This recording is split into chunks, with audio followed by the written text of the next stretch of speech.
Hello and welcome to the Stathern Women's Institute May 2021 meeting. My name is Eva Woods and I've been asked to share with you a craft I came to relatively recently. It's a craft called crazy quilting, or sometimes known as crumb quilting. I'd like at this point to point out that I'm not an expert in quilting. In fact, I've got very little experience in traditional quilting. I made a patchwork quilt about 45 years ago, which is a long time, and it took forever to make. I enjoy all things sewing. I like free motion sewing, I like sewing clothes, I like doing art with sewing. I'm probably what you call a mixed media crafter rather than a quilting expert. I enjoy crazy quilting and crumb quilting because it's not as strict and accurate as traditional patchwork quilting. Patchwork quilts need to be measured exactly and the sewing itself needs to be very precise. Crazy quilting uses scraps of fabric, and if it turns out wonky, well, it's meant to be like that. Wonkiness just adds to its charm. And you use different shapes, different sizes, different qualities of fabric as well. I mostly work with cotton because that's what I enjoy working with, but there's other examples of fabric you can use. You can use velvets, brocades, lace, cottons, tulles, and you can mix all of these fabrics on one quilt. Another difference between traditional quilting and crazy quilting is to finish the piece you can add a number of different things. You can add ribbons, lace, yarns, buttons, beads, and any decorative stitch you like. Also, the beauty is it can be hand finished. You can hand sew everything. So if you're really keen on embroidery, you can sort of go to town and do all your different beautiful embroidery stitches with all your beautiful threads.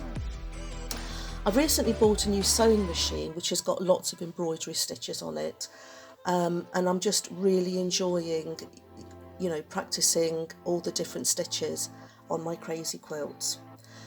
You don't actually need a sewing machine to crazy quilt. I think you do for traditional quilting because the pieces are just so big. With crazy quilting, you do small pieces which can be hand sewn. What I think you do need though is an iron, because ironing the seams every time you add a little bit of fabric really helps with the stability of the finished piece. There's lots of different things you can make with the finished crazy quilt fabric too. This piece here I've made out of different blues, and I've started to embroider some little details here. This is like a tire tread, leaves, stars, and I'm probably thinking about making it into a journal. It's about the right size just to pop in a journal or a diary. Obviously I'll need to line it with some fabric, and I'm thinking that this little bit here I could do as a pocket in the journal cover. This was a relatively simple crazy quilt, and just as much as I used just strips of fabric and went one next to the other. This I've made into a little lavender cushion. It's got wadding inside and then some lavender seeds as well. This is just a little mat that I made, backed it with cotton, and it actually started around this little bee print on some fabric I had, and I put in I machined on some little flowers, and this is actually in a variegated thread. I don't know if you can actually see, it's a variegated thread on that, and there's the stars and literally little scraps of fabric. This again is made with just strips of different green fabrics, and I've made this into a little purse with a coordinated fabric on the inside. This is a perfect size for putting in some hand sanitizer and some tissues, and then just dropping it in your bag, so you've always got your hand sanitizer around. This is a little tiny notebook cover I made. I put on a little popper, and there's a little tag thing here to sit the notebook in, and the actual cover is made from a patchwork quilt that was in a diamond. It started with this diamond bit of fabric, flowery fabric, and I've just added coordinating fabrics to it, and again I've machined some stars and some little triangles on it just to tie it all together. What I mostly do with my crazy quilt is make cards. This is actually an example of crumb quilting. Can you see how tiny these little bits of fabrics are? This is actually offcuts from this particular quilt that I made. So you can see these two bits here are just an offcut from there. And again, these two together is just a little strip just there. I've actually dyed these little buttons to coordinate with the card itself, and I used alcohol inks and then sewed the buttons on before mounting it onto the card. Here's another example of a card I made. Again, I used the diamond shape, which was part of the fabric. There's a little flower on the fabric, and I just used the colours within that fabric just to make the rest of the quilt. And this, you can spot, is actually the crumbs from this particular crazy quilt. As part of this month's meeting, each member of this group will receive a craft pack. In this pack, there's a square of backing fabric, a selection of fabrics, and a card and envelope. There's enough fabric to make a crazy quilt to go on the card, but you don't actually have to make a card with your crazy quilt. In fact, it would be fun to see your finished crazy quilts and what, if anything, you've made from them. Feel free to use any additional resources, so that's fabrics and or trims, buttons, anything like that. Make something and put a picture of it on the WI group. As I said previously, you don't actually need a sewing machine because you can hand sew the fabrics, but I do think you need an iron, preferably one close at hand. I've just invested in this small ironing mat, which is just the right size for my ironing table. Having an iron so close saves me from getting up and down all the time. You also do need a good pair of scissors. I've got a large pair and a small pair. I use mainly the small one just to snip off thread scraps, and the big one just for cutting the fabric smaller. I've got a metal ruler, and I sometimes use the rotary cutter as well, so a self-healing mat's essential as well. And I've got a pencil. This is a Friction pencil, and it's a heat erasing pencil, so when you mark with it, once you've ironed over it, the marks actually disappear, which is very, very useful. Now I'm going to open up the pack, have a look to see what's in it, and then start to make the quilt.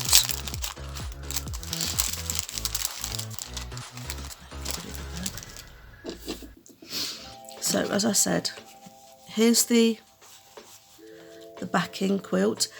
You don't actually need that, but it does help with the stability of the actual quilted fabric itself. Then here's a piece of fabric with a bit of a pattern on it. What I tended to do was to when I was choosing the fabric for the packs, because each one is different, I tended to use like a feature fabric that maybe if you wanted to, you could use as the central point. And then there's some turquoise. This is a very thin fabric, so what I might end up doing actually is folding it in half and sewing it double thickness. Got some oranges, some pinks which coordinate, yellows, again it's golden colour, and then a card and envelope. This particular pack has got a 5x5 white card in, but some of the packs have got a 4x6 card. It really is potluck what you get. And then I've also included a small piece of coloured card, and that's actually for mounting the fabric on before putting it onto the card itself. Right, so just make a bit of space. First thing I like to do is to iron all the fabric scraps.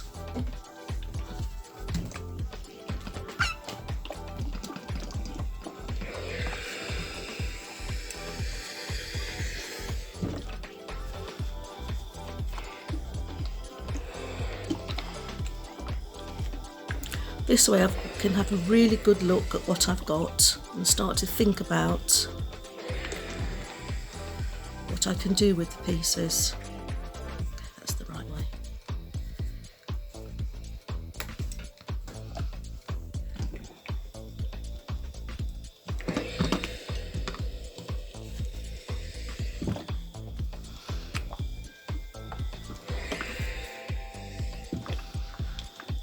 I don't actually have to use all of the fabric,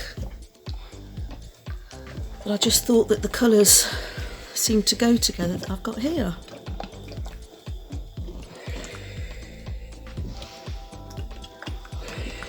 Right, so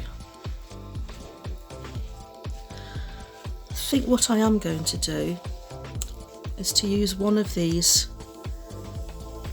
flowers that are made up of flowers as the central piece. I could make a square, I could make a rectangle, but I think what I will do is go with a diamond shape.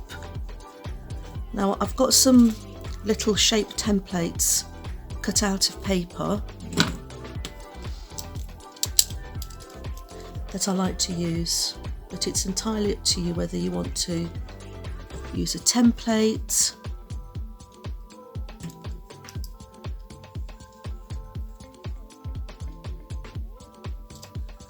or draw it freehand. Okay, so I'll just use my scissors.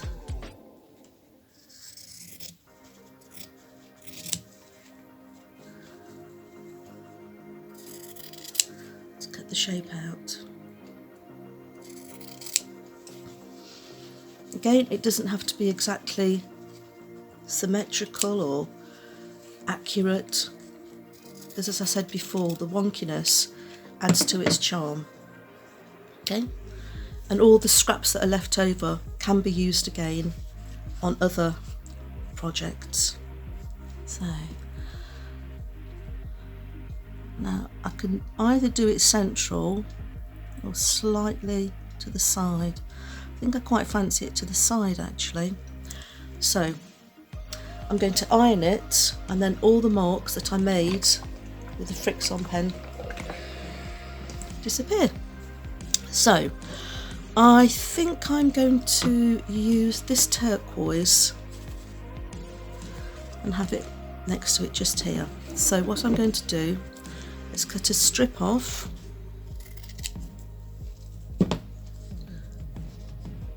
put it on the fabric here, and this is where I'm going to sew. Okay, so I'm going to do an 1/8 of an inch seam on that.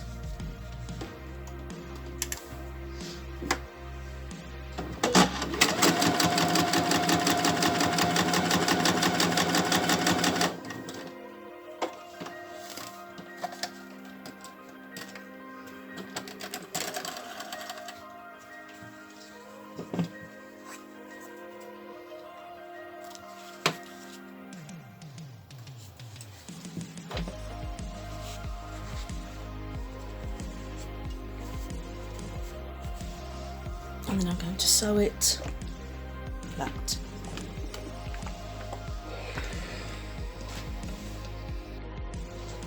Okay, you just carry on adding pieces, going round and round until you cover the whole of the white fabric. So this one's going to come here. What I do like to do is every time I put a bit of fabric down, I like to look to make sure that it will be able to carry on and there won't be any gaps. So I need to make sure that these fabrics are long enough. Okay, this one can come to about here, I think.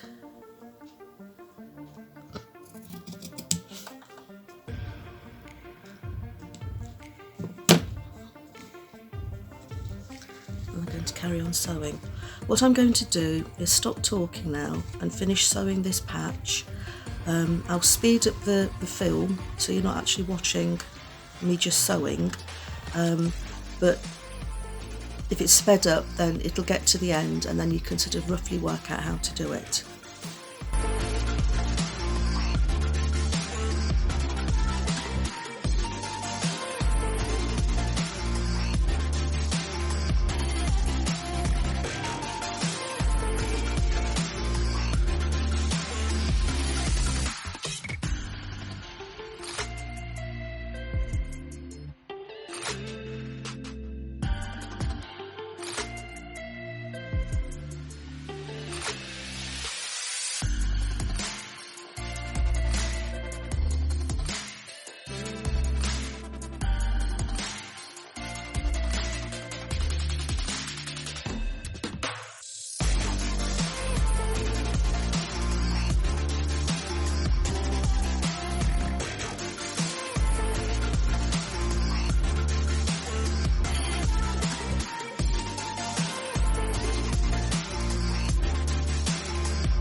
So I've sewn all the bits of fabric onto the backing fabric, and now I'm going to trim it all off to make the neat square.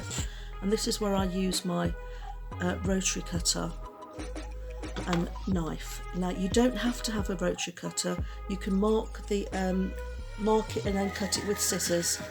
I just prefer using a rotary cutter because it gives a sharper, neater edge.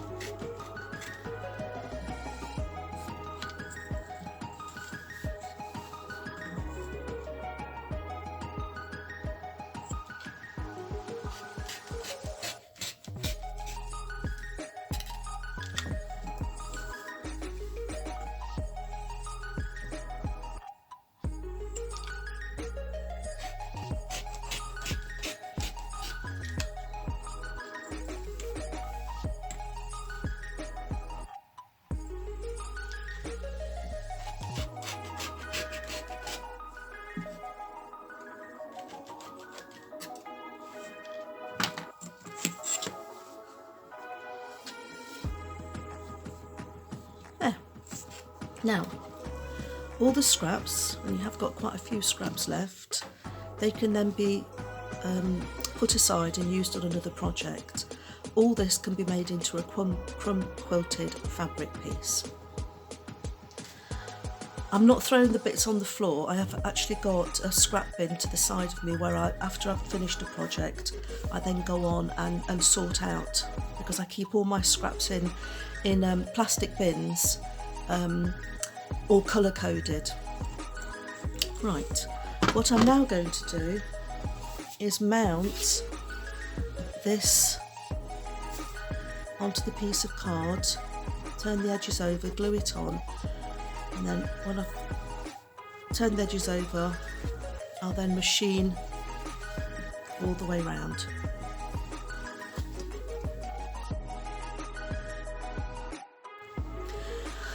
As you can see, I've mounted it onto the card and sewn a simple border around the edge. I've then machine embroidered some stitches onto the piece too, using the variegated thread that I like. I finished the card off by adding a happy birthday greeting that was printed in a turquoise colour, because I thought that sort of actually matched the whole sort of vibe of the card, and it tied in with the colours in the fabric. I hope you enjoyed the demonstration, and I look forward to seeing your crazy quilted fabric projects. So goodbye for now, and thank you for watching.